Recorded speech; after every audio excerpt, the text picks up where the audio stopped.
చల్లని ఏసి చల్లని ఏసి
రైస్ మిల్లర్ల మీద కూడా యాక్షన్ తీసుకోవడం మొదలుపెట్టారు. ఏదైతే వాళ్ళు డిలే చేసి కావాలనే మన రైతాంగాన్ని కానీ జిల్లాలో ఉన్న పరిస్థితులు కానీ వాళ్ళు డిలే చేసి కొంత మనకు అన్సర్టెనిటీ క్రియేట్ చేసేందుకు వాళ్ళు చేస్తున్నారని చెప్పి వాళ్ళ మీద యాక్షన్ తీసుకోవడం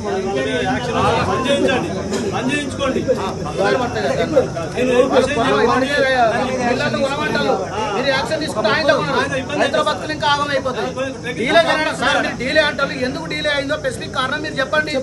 ఎందుకు కారణమైంది, లేట్ ఎందుకు కారణమైంది, దిగుమతి కాడ ఎందుకు కారణమైంది, రైస్ మిల్లర్ దగ్గర 40 నుంచి 50-60 లారీలు ఎందుకు ఆగుతున్నాయి, ఆడ స్పేస్ లేదని మిల్లర్లు చెప్తాను. స్పేస్ లేకపోవడం కారణం ఏంది, పాయింట్ టార్గెట్ ఇప్పుడు కలెక్టర్ గారు ఎందుకు ఇవ్వట్లేదు, ఆర్డర్ వచ్చి 20 రోజులు అయిపోతుంది, అన్ని జిల్లాలో పూర్తి అవుతుంది, మన జిల్లాలో ఎందుకు కావట్లేదు, ఎందుకు ఆ బియ్యం తీసుకోవట్లేదు, ఇది కారణం ఏంది, కలెక్టర్ తప్పుదామా మీ తప్పుదామా అసలు రైతుల తప్ప ఇది ఏదో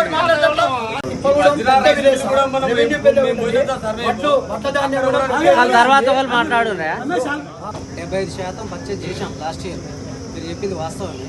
అయితే ఏంటంటే లాస్ట్ ఇయర్ ఏమో మనము ఏప్రిల్ 2nd వీక్లో అట్లా మొదలుపెట్టాము. ఈసారి ఏంటంటే కొంచెం హార్వెస్టింగ్ లేట్ అయిపోవడం, తర్వాత ఈ మిల్ ట్యాగింగ్లు అవన్నీ కూడా కొంత డిలే అవ్వడం వల్ల మనము కొంత డిలే అయింది. అక్కడే ఒక 1 వీక్ 10 డేస్ అక్కడ పోయింది. సో దాని తర్వాత మొదలు పెట్టేటప్పటికి కల్లాలు నిండా వచ్చేసినాయి నాకు ప్యాడీ. కల్లాల నిండా వచ్చేసిన తర్వాత మనం ఇప్పుడు పెట్టే ట్రక్స్ ఏదైతే ఇంతకుముందు ఒక 150-140 ట్రక్స్తోనే నడిచేది ప్రొక్యూర్మెంట్ అంతా. కొన్ని సెంటర్లలో ట్రాక్టర్లు పెట్టుకోవడం, తర్వాత డీసీఎంలు అట్లాంటివి పెట్టుకొని రైతుల సహకారంతో చేసేసేటువంటి అయిపోయింది. అయితే ఏంటంటే మనకు పై నుంచి ఆదేశాలు లేకపోవడం వల్ల ఓన్లీ ట్రక్సే పోవాలి. 140-150 ట్రక్స్కి బదులు ఈసారి ఏం చేశారంటే ప్రతి సెంటర్కి ఒక ట్రక్ ఉండాలి స్పెసిఫిక్గా అని చెప్పి మనం ప్రతి సెంటర్కి ఒక ట్రక్ డిప్లాయ్ చేయడం జరిగింది. అట్లా మన జిల్లాలో 230 ట్రక్కులు ఉన్నాయి. 230 సెంటర్లకు గాను 230 ట్రక్కులు ఉన్నాయి. అయితే అది ఏమవుతుందంటే మన దగ్గరికి వస్తుంది, లోడ్ అవుతుంది, మనం చేసేస్తున్నాం, ఇవాళ పోతుంది. ఆ మిల్లర్ల దగ్గర నుంచి కూడా మీరు ఇందాక చెప్పినట్టు కొంత సహకారం కూడా తక్కువ ఉన్నందుకు వాడు అన్లోడ్ చేసుకోకుండా ఆపుతున్నాడు. ఇవాళ అయ్యేదాన్ని రేపటికి అయ్యేదాన్ని ఎల్లుండికి డిలే అవ్వడం వల్ల మనం ఇక్కడ వెయిట్ చేయాల్సి వస్తుంది సెంటర్లో. ఈరోజు మనకు సిపిఎం పార్టీ తరఫున, తర్వాత వివిధ సంఘాల తరఫున ఈ ప్యాడీ డిలే అవ్వడం గురించి ధర్నా చేయడం జరిగింది. అయితే వాళ్లకు సఫిషియెంట్గా లారీలు ప్రొవైడ్ చేయడం, తొందరగా కాంటాలు వేసి మనకు మిల్లులకి తరలించడం, మిల్లులలో కూడా తొందరగా అన్లోడ్ అయ్యేలాగా, అలాగే సఫిషియెంట్ గన్నీ బ్యాగ్స్ కూడా అన్నీ ప్రొవైడ్ చేయాలని చెప్పేసి డిమాండ్స్ ఇవ్వడం జరిగింది. అవన్నీ కూడా వితిన్ 1 వీక్ మేమంతా కూడా రిజాల్వ్ చేస్తాము, ఎక్కడ ఇష్యూ లేకుండా చూస్తామండి. Thank you.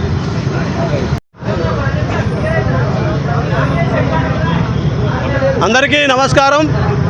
ఈరోజు సిపిఎం ఆధ్వర్యంలో జనగామ జిల్లా కలెక్టర్ కార్యాలయం ముందు ధర్నా చేయడం జరుగుతుంది. సోదరులారా, జనగామ జిల్లా వ్యవసాయ జిల్లా. ఈ రబీలో యాసంగి సీజన్లో రైతులు జిల్లాలో మొక్కజొన్నలు, వరి, ధాన్యం ఎక్కువగా మరి పంటలు వేయడం జరిగింది. అనేక కష్టాలు వచ్చి ప్రైవేటు వడ్డీ వ్యాపారుల దగ్గర అప్పులు తెచ్చి మరి పంటలు వేసి తీరా అమ్ముకోవడానికి మరి కొనుగోలు కేంద్రాలకు వస్తే చాలా ఇబ్బందికరమైన పరిస్థితులు. జనగామ జిల్లా ఏర్పడిన నాటి నుంచి ఇప్పటి వరకు అలాంటి సమస్యలు రాలేదు. ముఖ్యంగా ఇక్కడ జనగామ జిల్లాలో సమస్యలు రావడానికి జనగామ జిల్లా కలెక్టర్ వైఖరే కారణమవుతున్నటువంటి పరిస్థితి ఉంది. ఎందుకు ఈ విషయం చెప్తున్నానంటే, పోయిన సంవత్సరం ఏప్రిల్ 10వ తారీఖు నాడు ధాన్యం సేకరణ ప్రారంభమైతే ఈ కలెక్టర్ వైఖరి వల్ల ఏప్రిల్ 22 అంటే 12 రోజులు లేటుగా ప్రారంభమైంది. పని ప్రారంభమైన తర్వాత అధికారులకు పని చేయకుండా అన్ని అధికారులు ఆయన దగ్గర అడ్డు పెట్టుకొని పని చేయకుండా ఈరోజు అడ్డుపడుతున్న పరిస్థితి ఉంది. అంటే 12 రోజులు లేటుగా.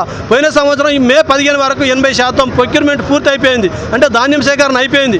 ఇప్పుడు ఈ కలెక్టర్ పనితీరు వలన 30 నుంచి 40% మరి ఈరోజు ధాన్యం సేకరణ అయింది. మేము ఇప్పటికైనా సిపిఎంగా చెప్పదలుచుకున్నాం, కలెక్టర్ గారు జిల్లాలో ఉన్నటువంటి అన్ని అధికారులతో పనిచేయించండి, ప్రజా సంఘాలతో, పార్టీలతో సమన్వయం చేయండి, ఇది రైతుల సమస్యను పరిష్కారమయ్యే ప్రయత్నం చేయాలని సిపిఎంగా డిమాండ్ చేస్తున్నాం. అదే సందర్భంగా మిల్లుల వద్ద కూడా దిగుమతి సమస్య ఉంది, హమాలీ కొరత అది కూడా ఇబ్బంది ఉంది. రైతుల ఖాతాల్లో 24 గంటల్లో డబ్బులు వేస్తాం, అది కూడా వేయట్లేదు. అందుకోసమే ఇప్పటికైనా జిల్లాలో ఇప్పటికీ చాలా రైతు కాలం నెత్తిమీదకి వచ్చింది, రైతులు ఇబ్బంది పడుతున్న పరిస్థితి ఉంది. అందుకోసమే ధాన్య సేకరణ ఏదైతుందో వెంటనే పూర్తి చేయాలి. రైస్ మిల్లర్లను కూడా కలెక్టర్ గారు ఇబ్బంది పెడుతున్నట్టుగా సమాచారం వస్తుంది. దాంతో కూడా సేకరణ, దిగుమతి ఇదంతా కూడా ఇబ్బంది అవుతుంది.